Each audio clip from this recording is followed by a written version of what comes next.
జై శ్రీరామ్. ఈరోజు హనుమాన్ చాలీసాలో 17వ శ్లోకం చెప్పుకుందాము.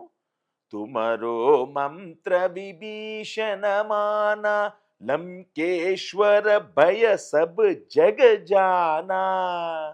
విభీషణుడు ఎప్పుడైతే ఆంజనేయ స్వామి మొత్తం లంక దహనం చేస్తారో విభీషణుడు ఇల్లు మాత్రమే ధ్వంసం కాలేదంట, అన్ని ధ్వంసం అయిపోయినాయి అంట. ఎందువల్లంటే విభీషణుడు ఎప్పుడు కూడా రామ కథ స్మరిస్తూ ఉండేవాడు. ఆయన ఇంటి పేరు కూడా రామా అని పెట్టుకున్నారనమాట.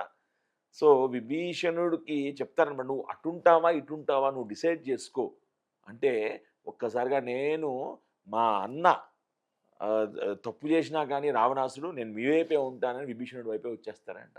సో అప్పుడు విభీషణుడికి కూడా లంకేశ్వరుడు అయిపోతాడనమాట. ఎవరైనా రామచంద్రమూర్తి ఆయన కూడా పట్టాభిషేకం చేస్తారనమాట. తుమ్మరో మంత్ర విభీషణమాన లంకేశ్వర భయ సబ్ జగ జాన. అన్ని జనాలకి తెలుసు అనమాట ఆయన లంకేశ్వరుడు అనేసి అనమాట. ఆ విధంగా రామచంద్రమూర్తి ఆ విధంగా విభీషణుడికి పట్టాభిషేకం చేసి లంకకే ఆయన రాజుగా ప్రకటిస్తూ ఉంటారనమాట. మరొక్క రోజు మరొక శ్లోకంతో మళ్ళీ కలుసుకుందాం. అంతవరకు సెలవు.